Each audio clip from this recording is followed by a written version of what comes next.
বাবা দেখ তো ফোনটার কি হয়েছে, কথা শোনা যায় না। স্পিকার চলে গেছে মা, সমস্যা নেই। আজকে অফিস থেকে আসার সময় একটা ফোন, স্মার্টফোন 20,000 টাকা নিয়ে আসতো, লাগতেছিলাম। 20,000 টাকা দিয়ে কি করবা? আমার সঙ্গে বললাম না যে ফোন কিনে দিব। অনলাইনে কিছু জিনিস অর্ডার। বাবা তোর মার টেলিফোনটা এনেছিস?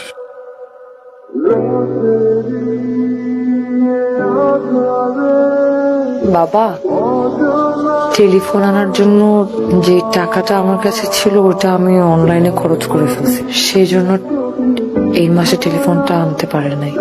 নেক্সট মাসের বেতন থেকে কিনে দিবে বলছে। মা, আপনি ততদিন চাইলে আমার ফোনটা ইউজ করতে পারেন। সমস্যা নাই।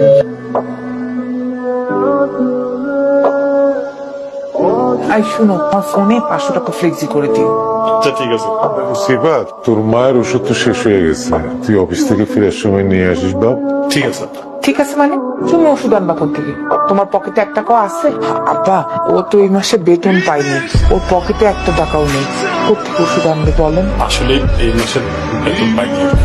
আব্বা, ফয়সালকে বলেন ও ওষুধগুলো এনে দিতে। ফয়সালকে তোর মার মোবাইলে কিনে দিতে পারে না, টাকা নাই বলে।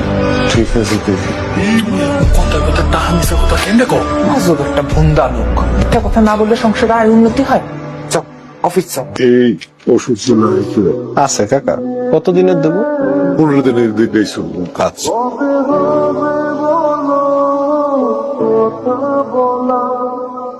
কাকা 2230 টাকা দাম হয়েছে। আমি ওই 2 দিন পরে এসে টাকাটা দিয়ে দেবো।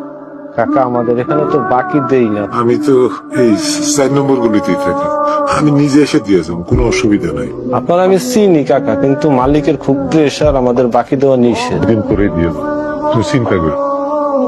আচ্ছা ঠিক আছে। তুমি কে বাবা? আপনি আমাকে চিনবেন না, এটাই তো স্বাভাবিক। এই বাসার দিশা ম্যাডাম আছে না, উনি আমাদের ব্যাংকে 15,000 টাকা মাসিক ইপিএস করেছে। আম্মা নাকি দেন ডিবিএস এর টাকা দেন, ডিবিএস 15,000 টাকা দেন।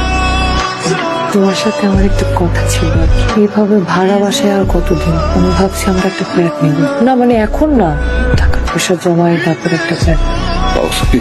আমার খরচ, তোমার খরচ। আব্বা আম্মাও একটু খরচ।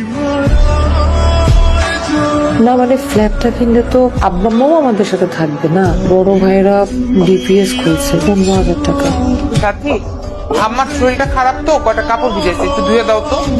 ভাবি, আমার তো আসলে একটু হাতে ব্যথা। মিথ্যা কথা বলো কেন?